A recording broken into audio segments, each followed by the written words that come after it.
When I started my ketamine journey in 2019, it was difficult to get ketamine then. It was so stigmatized. So I actually had to find a clinic to treat me, and they kind of just threw the ketamine at me. But luckily, I'm a doctor. I'm smart enough to know how to utilize medication. Really, what it comes down to is that ketamine's a tool in a tool belt. It's not a golden pill per se. It really does help. It could be a golden pill for suicidality, that's for sure. But it's all about integration in tech. Welcome to the Mindfulness Experience Podcast. My name is Keith Fiveson. We're an official partner for the Wonderland Conference in Miami this November 9th through the 11th at the Ice Palace Studio. Make sure you find out more about it. Visit wonderlandconference.com and use the discount code Mindfulness20. Today, we delve into healthcare, patient wellness, and mental health. We're thrilled to have Dr. Bryan Henry, founder and president of Peter Holdings, on the show. We'll uncover more about Dr. Henry's work and his contributions to the healthcare industry, which have really earned him the distinction of being recognized as one of the most influential doctors in America. Under his visionary leadership, he has taken Peter Holdings and evolved North America's largest network of men's and women's health clinics and leading mental health clinics as well. Not only that, but his groundbreaking work in ketamine therapy and PsychMD has redefined the landscape of mental health treatment in North America.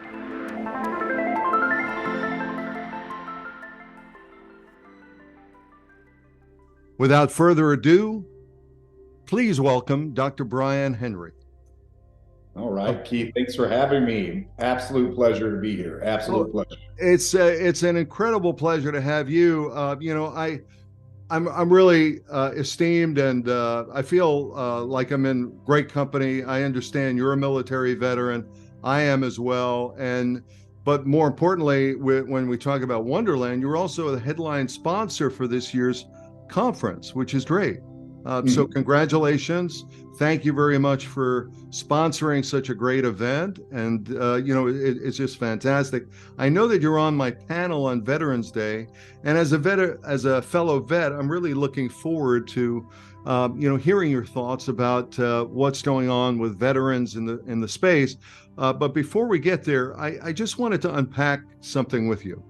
I understand that you've obtained your PhD in endocrinology and reproductive physiology from the University of Wisconsin. Can you tell us a little bit about your background in healthcare and really what led you to establish Peter Holdings? Sure. Great question, Keith. It's you got to bear with me because it's kind of long, so just bear with me. No, here. I'm here. So, like you said, I am a former combat veteran in the Marine Corps. So I think it all starts there. It really does. So I joined the military in 2004.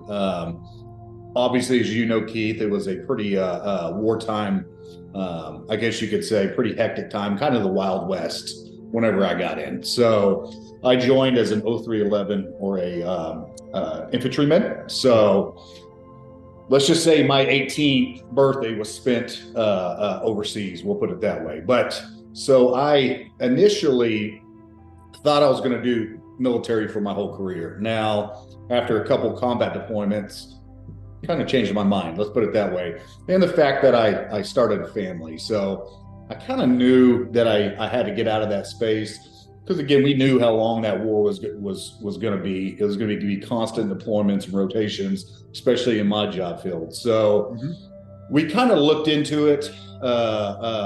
Well, to put it bluntly, my wife and I did divorce during my first tenure in the Marine Corps. But luckily, I have a strong foundational family that are all super literate, super educated. They're lawyers, doctors, etc. So I knew getting out of the military, transitioning, that I needed to get in a field such as STEM. We all know what STEM is. So I need to be able to create opportunities for my family. So kind of took the route to medicine is what I started to lean towards. Let's just say I had some of my basics done while I was in the military. I was probably one of the lamer guys staying home or staying on base doing homework rather than going out. We'll put it that way. Mm-hmm. So I pretty much had a lot of my basics done by the time I got out in 2008.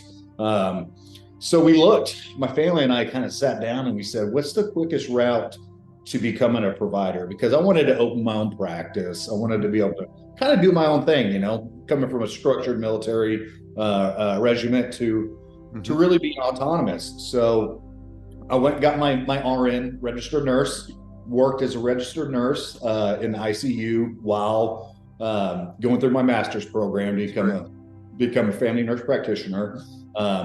Graduated, I believe, 2013 with my master's, and then delved right into my PhD. So I knew I wanted to do research, and I suffered actually from a traumatic event on deployment, what's called a TBI. So that TBI led me down a road of hypogonadism, which I'm sure you're familiar with, Keith, low testosterone. And I was 22 at the time, and the VA docs just wouldn't treat me.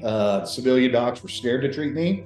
So I did my own. I did my own thing. I got my PhD in endocrinology and reproductive physiology, and I became my own lab rat. And that's how I've kind of always done it. If I'm going to treat somebody else, why not treat myself first and make sure I'm doing it right? So that's really what happened. But yeah, from military to PhD, I believe I got my PhD in 2016 is when I finally defended my thesis or my dissertation, and here we are. Wow! What a trajectory! First of all, thank you. I hear it all the time. I'm sure you do as well. Thank you for your service. But I think one of the main things there is really thank you for your courage and your discipline to be able to go ahead and do the work, not only to do the work in the world, but to do the inner work that really is required to go ahead and make a life for yourself and make a life for others, because the work you're really doing is creating new opportunities and new lives, helping people to be in relationship and helping them to go ahead and look at, the world and look at their part in the world. And that takes a lot of energy. And we do know that a lot of that energy comes through our ability, whether or not it's testosterone or whether or not it's estrogen, the whole energy that comes out of that creative process is incredibly important. And that's what you're doing. You're in that creative process. Oh, 100%. You hit the nail on the head there, Keith. Absolutely. And then you mentioned discipline. I mean, obviously you're a veteran. And that's one of the best parts of being a veteran is discipline. I learned discipline, and discipline's probably what got me to the point in my career where I am now. So discipline, you can't be successful without it. You can't have anything without discipline. Can't have anything without it. Right. Now, Peter Holdings has really emerged as North America's largest network of men and women's health clinics, and also a leading mental health clinic, which I started in the intro. What was your vision behind establishing such a comprehensive network of healthcare services, and what advantages are there with this kind of model versus a smaller one? Great question. Yeah, great question, Keith. I get asked this a lot. So I actually started a small clinic in my town here in central Oklahoma, a endocrinology clinic. I was a sole provider, still working 80 hours at the hospital in ICU when we finally made the shift to be able to go into private practice. Now that was a blessing and a real life or a real eye opener. Let's put it that way. But dealing with tax codes was a little bit different than dealing with diagnosis and insurance. So we're living in a two separate world here. But to answer your question, we started small. I believed our model worked very well at the time were always about affordability and really up-to-date evidence-based medicine. So we really expanded really quickly. I don't want to call it luck, I don't really believe in luck, but we worked hard. And actually, that led me to thinking, how can we service all the United States? Instead of going from city to city to city, opening brick and mortar, I said, how can we do this with the advancement of tech, kind of like Amazon? So I actually started the first telemedicine practice for endocrine issues in 2015. So we were the first clinic to do telemedicine. Now it's nowadays everybody knows what telemedicine is, thanks to COVID. But back then it was the wild west. Every state had regulations, the federal regulations. I mean, it was a year-long period of just compliance work to start that telemedicine practice. Now anybody can do it. A lot of the laws has changed, but so we were the first to adopt telemedicine. So we were the what I like to call visionaries. We were the disruptors, and that's really how we became so large, is through telemedicine. So you got to love technology, right? Absolutely. It's technology is not only obviously about telemedicine, but it's also about a language and a way of doing, a way of communicating and a way of connecting, if you will. And it seems like you were able to go ahead and really understand that language early on and then put it to good use in terms of your expansion. And then, of course, the revolution or the evolution was COVID, and just sort of leapfrogged, and now everyone's feeling really comfortable, with technology. And I thank goodness that it did happen. We knew it was going to happen. We saw, I worked for a very large hospital here, and we saw kind of the movement into telemedicine. It was nowhere near the level where we are now, but technology is always gonna project. It's always gonna everybody's looking to automate at the end of the day. And again, technology is the future. So, and you're right, during COVID times, my goodness, where would we be without it? So it was definitely again, whenever you're a market disruptor or a visionary, it's tough for people to see your plan, but it's just funny how it worked out. So no complaints. It's so exciting for you. I mean, so exciting right now to see what's happening with Peter Holdings. As I was looking, you're, I believe you're still involved or going into a Series A funding, right? And that marks a real pivotal milestone for what you're about, not only as industry experts, but, a lot of folks really anticipate, from the financial area that your company is going to be valued at a multiple of 9 figures, from what I understand. Yes. And I'm just wondering, how will this funding be used to help you further revolutionize and change the landscape of healthcare as we go forward? Great question. So it's all about, so anytime you go into a series round, you're looking for the right investor, right? Our company, we're fortunate where we don't need an investor. We're EBITDA positive. We probably have some of the best numbers in the industry. We've been touted as a unicorn by multiple different large entities. What a unicorn is, it's a privately held billion-dollar company. So we're kind of in a different position than many companies. We have what's called a runway of capital.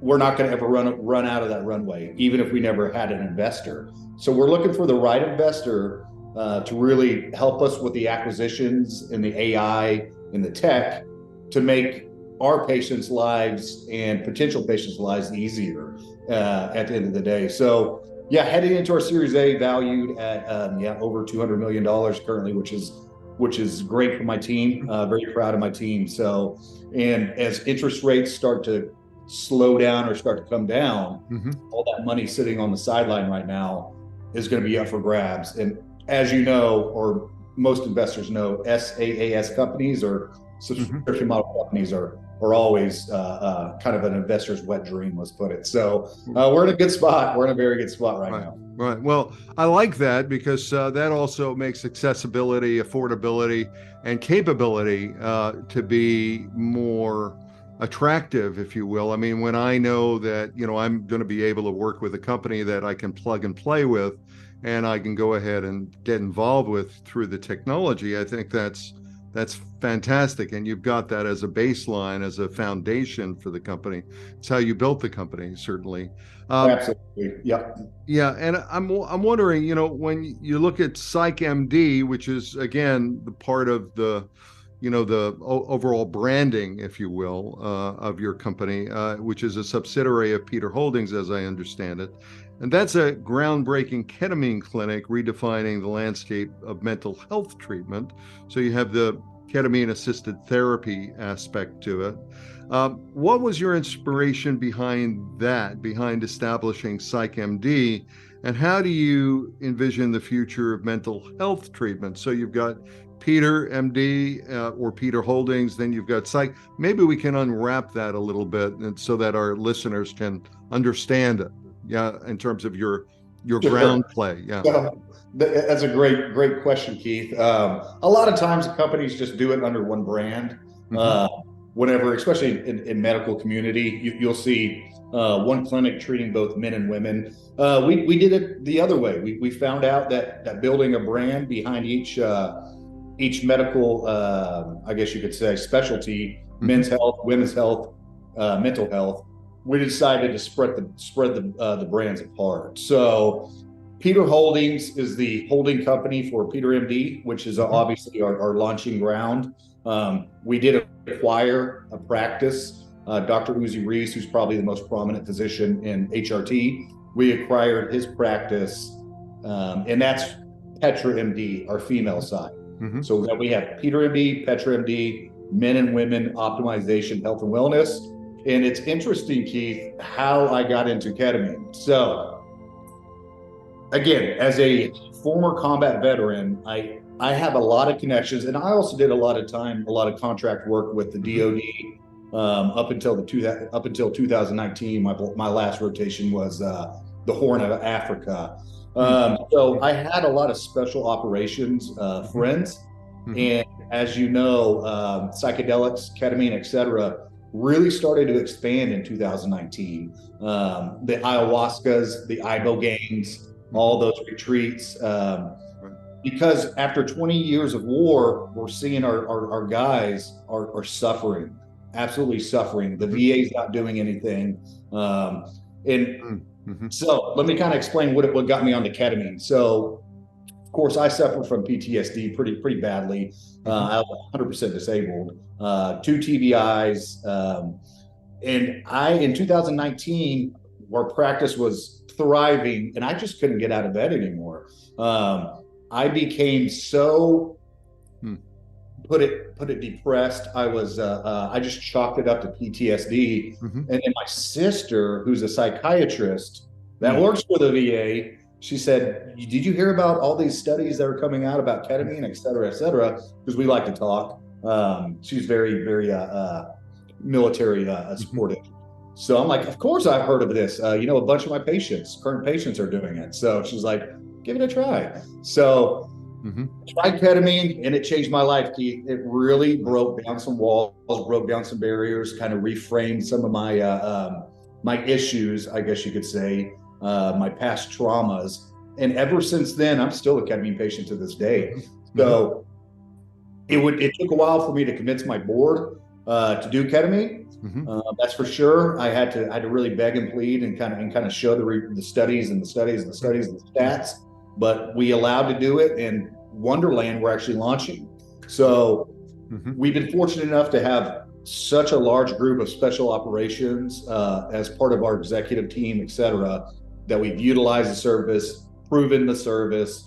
So now here comes Wonderland this week, and we're launching. That's fantastic.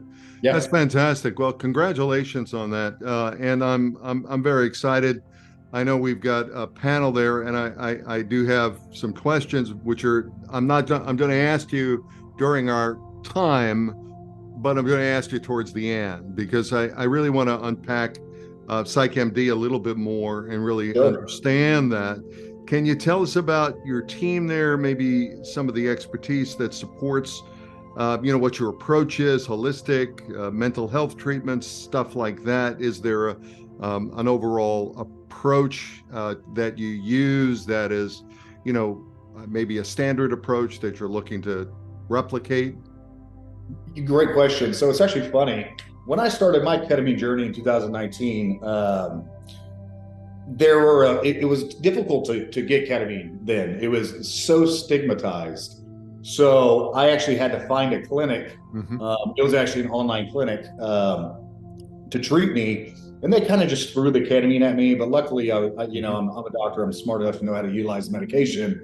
Those poor patients that aren't medical or don't know anything about medicine or any of that, it's pretty scary for them. So I said, we don't want to do this, okay? Because what we're going to be going after is the public at the end of the day, the first responders, the moms, the dads. But really what it comes down to is that ketamine's a tool, okay? Ketamine's a tool in the tool belt.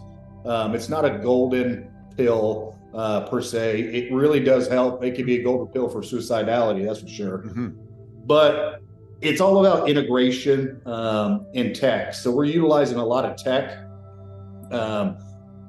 which not any companies have done this far. So we're really the first company to introduce tech and AI into our programs. And when I talk about AI, Keith, I talk about, have you ever heard of the Oculus, the VR? Oh, yeah. So we're actually the first company to introduce this. And the reason why is because whenever you send somebody home with a narcotic or a analgesic or, really any medication that can be abused, et cetera, we want to make sure that our patients are safe and they're getting the most effective treatment as they can. And that's where AI comes in.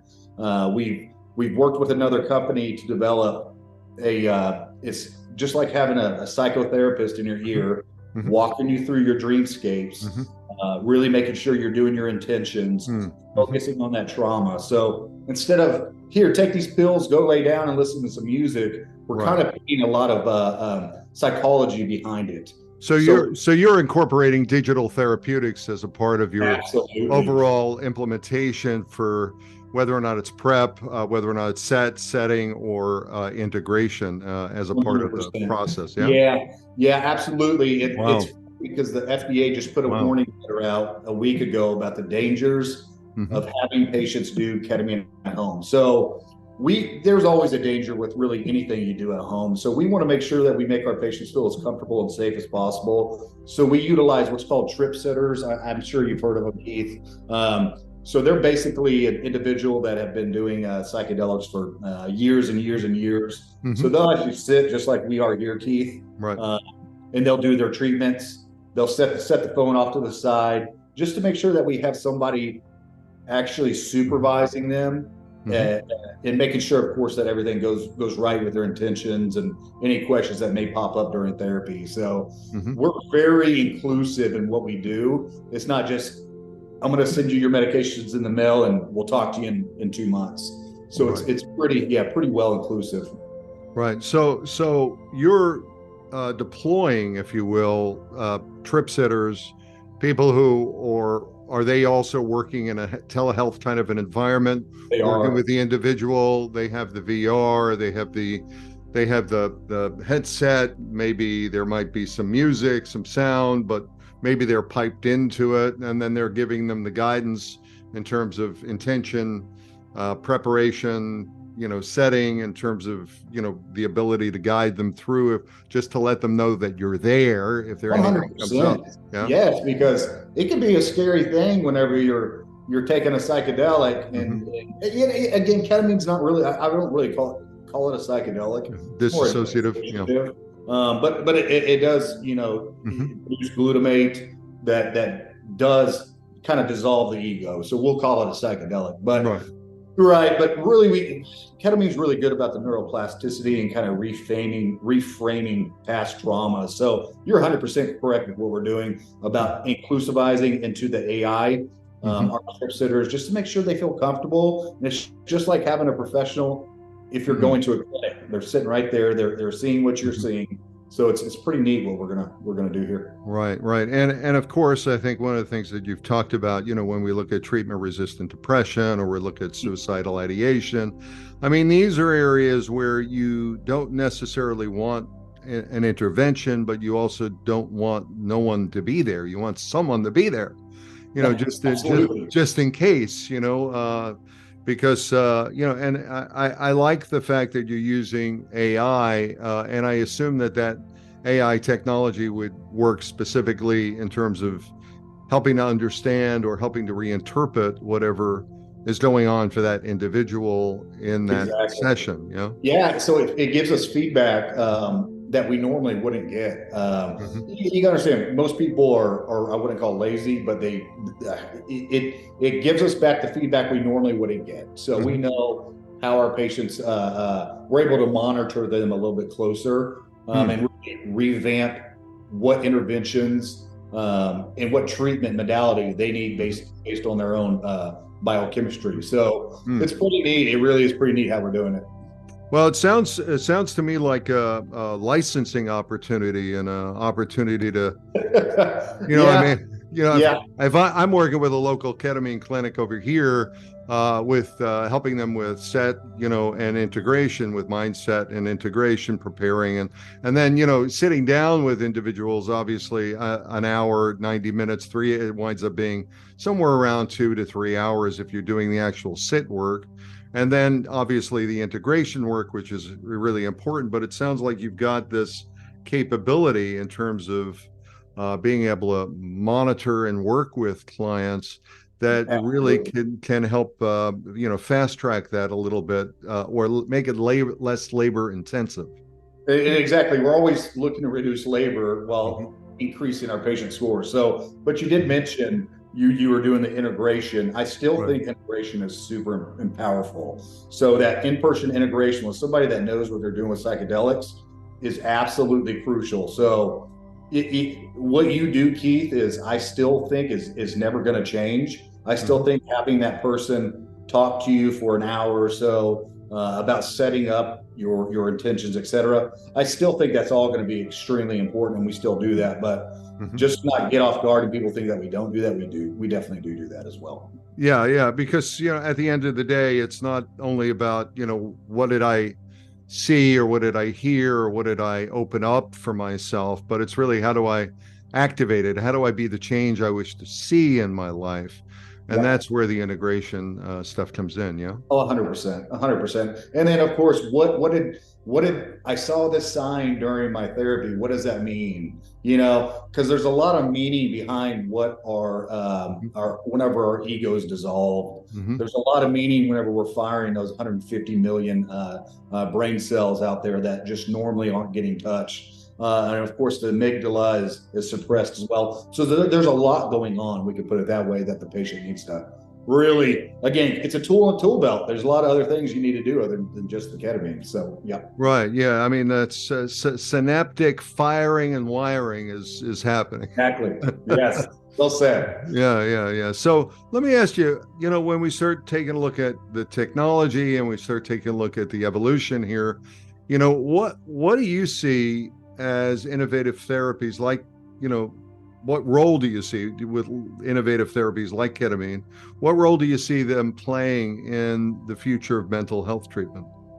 Well, if I want to be honest, it's still so stigmatized. It's going to take time. It's going to take time. But, the more research, the more academia, which I'm super happy to announce that, due to MAPS, and I'm sure you know who MAPS is. Oh, yeah. There's became a gradualized desensitization of the word psychedelic and in its proportion from when Reagan, dismembered our beautiful drug psychedelics. So, moving forward, it's just the medical model is so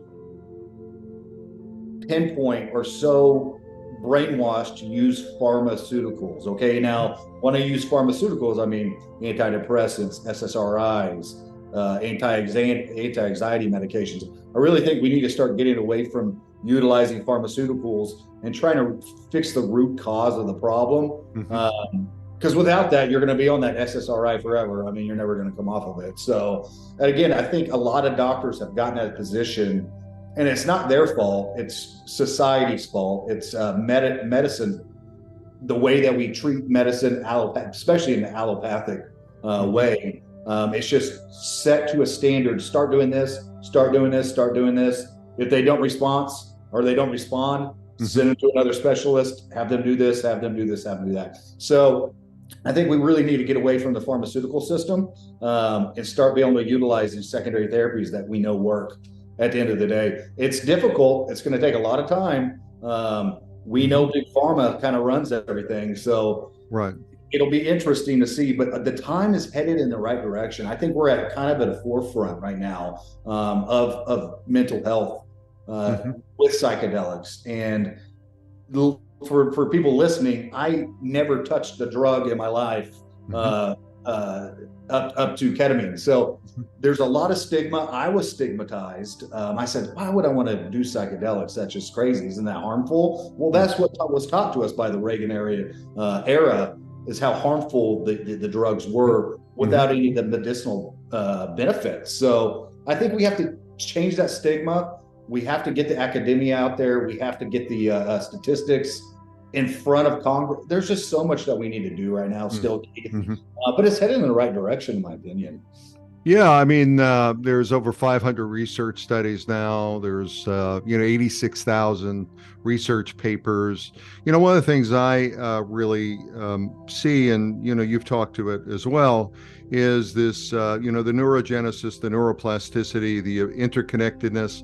I mean, these are hallmarks of psychedelics, and they're hallmarks of being able to go ahead and reboot, reset, reframe, and being able to go ahead and feel better, have step away from the vehicle and take a look at the way it's constructed. Just kind of if you change your story, you change your life. It takes work. It takes work, but it works. We'll put it that way. It works when you work it, so work it, you're worth it. Exactly. Well said. Yeah. Well, that's a 12-step. That's a 12-step slogan, and I think it's a really good slogan, because at the end of the day, most people don't want to do the work. They drink it, drug it, eat it, sex it, spend it, and they don't face, what the real issues are. And the beautiful thing about the work you're doing is it really allows people to go ahead and deal with those issues, look at them, and change their perspective and their story around them. And that's what you have to do at the end of the day, or else you're putting a Band-Aid over a bullet hole. You got to reframe your traumas. And I'm telling you, once you reframe those traumas, it's funny how much better life gets, how much more enjoyable life gets. So yeah, you're completely right, Keith. Yeah. We talked earlier about me asking you some questions about as a vet. Sure. And I want to ask you, I'm sure you're familiar with the VHA and the healthcare system and this country's issues around PTSD and trauma. And I understand that there's a lot of work going on. We had some folks on the show, and I'm really concerned. I mean, I'm a healthcare ambassador for the Heroic Hearts Project, just so you know that. And one of the things I'm concerned about is, here it is, you talk about that offshore, that offshore psychedelic retreat, but yet at the same point, we've got VHA and we've got the insurance companies that really, in my view, should be supporting insurance payments to vets here in the USA, as well as looking at other capabilities. What are your thoughts about that in terms of, getting the VHA and insurance companies to start caring for the vets and caring for the treatments? Keith, it's like kicking a dead horse sometimes. I mean, it's the VA. You understand they've been a long-standing entity for a long time, so they're kind of stuck in their roots. They're not the most. You got to stand bureaucracy. Bureaucracy runs very slow. It's a very slow progress. One good thing I will say about the VA is they did start to cover IV treatments of ketamine for PTSD, which is fantastic. Never saw that happening. So luckily they did start accepting. Now I'm not sure the rate because I never really got involved in that. But we're working, obviously I work with the Naval Special Warfare, work with JSOC, Acess. So we have a pretty good relationship with the VA, I guess you could say, at a higher level. So that's really what we're working towards, Keith, is trying to get the VA, and we're working with some congressmen currently, and we'll talk about it at Wonderland, what we're doing. But we're working to destigmatize, to see if maybe there's a pilot study or something that we can do, show the VA with actual data, what they're missing, how they're failing veterans at the end of the day. They're failing them because of their poor standards. And again, that's medicine as a whole, guys. Medicine is, especially allopathic Western medicine, it's very stuck in traditions. And it's unfortunate that way. You got to be a little more progressive sometimes, and that's the only reason you're ever going to grow, is if you're progressive. So I think, to answer your question, Keith, that we are headed in that direction. We're such a united front of veterans at the high level, and it's across the aisle, right? Exactly. It's bipartisan as well. So we're working bipartisanly to see if we can't, step in and see what good we can do with the VA. Again, it's like kicking a dead horse. We've been at it for, I think, 2 years now, even with TRT optimization, because we see our patient population come back from combat, and they're completely their HPTA systems just destroyed. So it's just like kicking a dead horse. But as many times as you kick that dead horse, sooner or later, one of our delegates, et cetera, is going to get through to them, but it's just no telling. It's a continual fight. But that's bureaucracy at the end of the day. So, so from your view, I had Brigadier General Stephen Zanakis, who's heading up the American Psychedelics Practitioners Association, and he was on the show as well. And I asked him this question. I would love to know his response to that. Yeah, I asked him this question, and I asked him, what can we do to go ahead and help you? Where can we sign up? How can we petition? How can we go ahead and and help? And he's pretty much was flummoxed like me, just upset about the situation because of suicides that are happening, the suicidal ideation, the depression, families that are breaking up, and the fact that we have created this turmoil, this tumult in people's lives. So I'll ask you the same question. What do you think we can do? What can our listeners do to go ahead and petition our government, petition their Great question. Congressman? You get started at the local level. You always get started at the local level. Get with your local legislation and work your way up. Only thing that's going to change is whenever we have enough voices that really the media can't overshadow. So the more people that we have on board, just look with what happened with this Ryan Haight. Are you familiar with the Ryan Haight Act? Are you familiar with that at all, Keith? No, I'm not. Maybe you can unpack it. So during COVID, there's this thing called the Ryan Haight Act, where you can't prescribe controlled substances via telemedicine. Okay, that was dropped during COVID. And then they tried to re-implement it after the PHE waivers descended in December, I believe.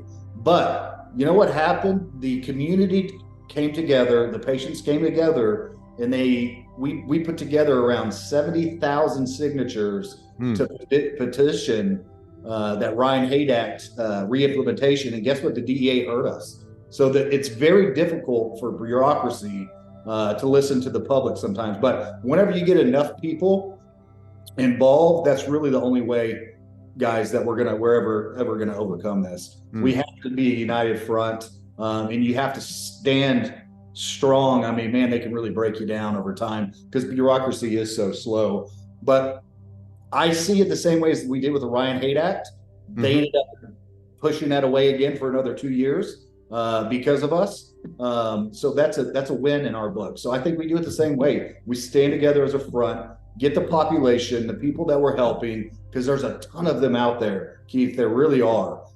In the therapy works. We know it works. So again, if we can keep doing what we're doing, like Wonderland coming together. I mean, really, that's what we need to do at the end of the day is everybody at the top level come together, figure a plan out. So it's that ongoing raising of consciousness. Always. Yep. Not only having the awareness, but also having the courage and the ability to go ahead and actually do something. It might not take much, just to check a box and put your signature somewhere. That's all it takes. Exactly. That's really it. Yeah. Yeah. And nowadays, we just send out a quick DocuSign and they can sign it on their phone there. But really, it takes voices at the end of the day, and it takes a lot of voices. So you're doing a lot, and it's incredibly exciting that you're going to be launching PsychMD at Wonderland. Let me ask you, if you're let's say in the medical field, or you're an RN, or you're looking at getting into the field, what are your thoughts, or what would be your recommendations, given the hindsight and the insight that you have today, and obviously the foresight, to go ahead and maybe drop a little bit of wisdom on someone who might be looking to get into the field and might be looking to kind of do what you do? So, well, as an RN, it'd be practically impossible. I'd say that, because you have to be a provider, you have to be a clinician. We don't even use nurses. I know there are some. So listen, this is how we really got involved in ketamine, Keith, is there was this company called Ketamine Wellness Center. I don't know, did you ever? Oh, yeah. Supervise with them? So I walked into our board meeting one day, and everybody's eyes were just huge. And they pulled up on our big screen. They said, Ketamine Wellness Center is going under. So we said, oh, boy. Because at that time, I had been saying, guys, we got to get in the ketamine field. We got to do it. It works. It really works. And so we tried to buy Ketamine Wellness Center.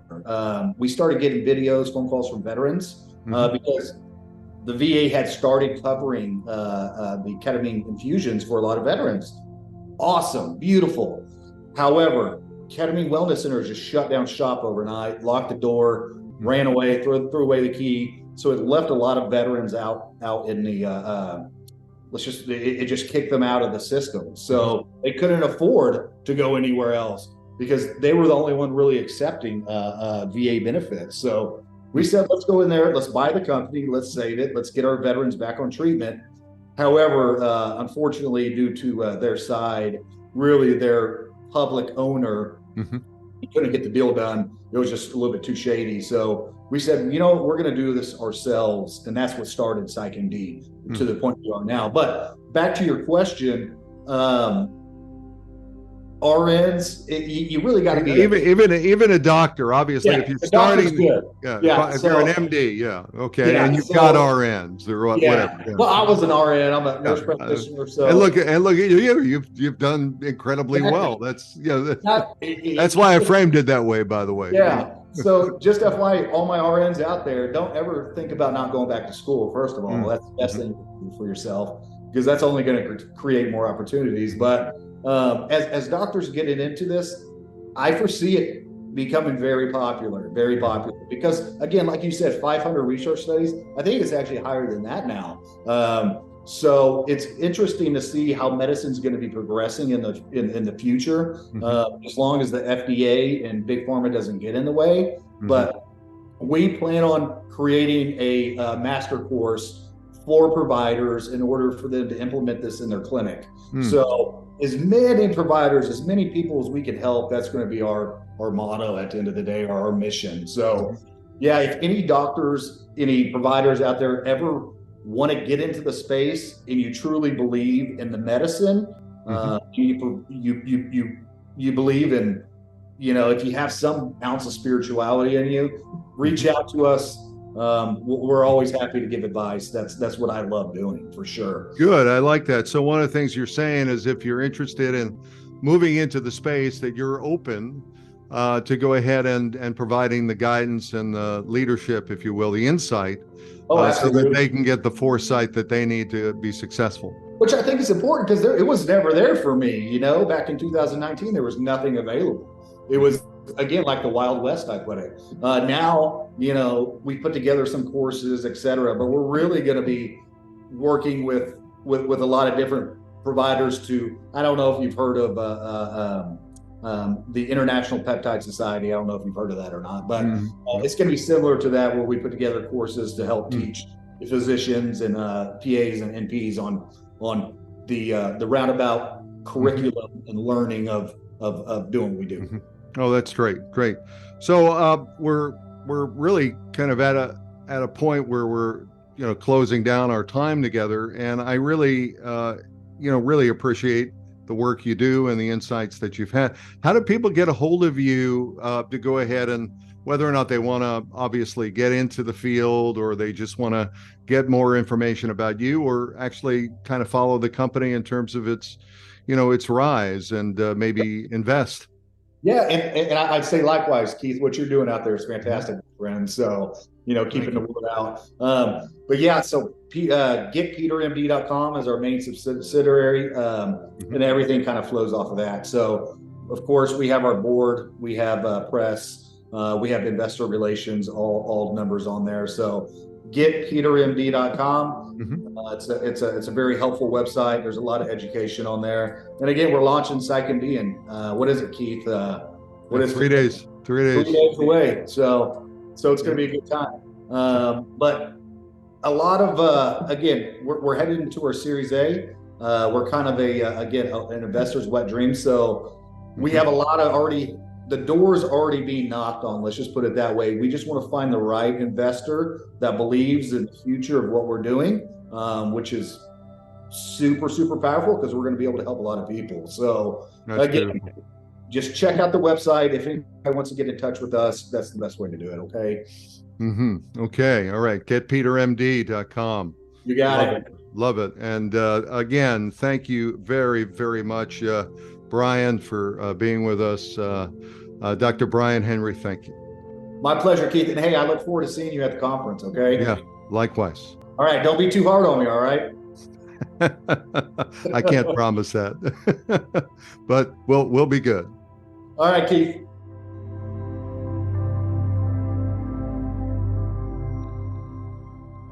Thank you, Dr. Bryan Henry, for joining us on the Mindfulness Experience Podcast and for sharing your visionary leadership and groundbreaking work in the healthcare industry. Your expertise and dedication to patient-centric care and evidence-based practices are genuinely inspiring and offer hope to individuals seeking improved mental health and well-being. We wish you continued success in your efforts to revolutionize the healthcare landscape. To our listeners, thank you for tuning in to the Mindfulness Experience. Stay mindful and stay present.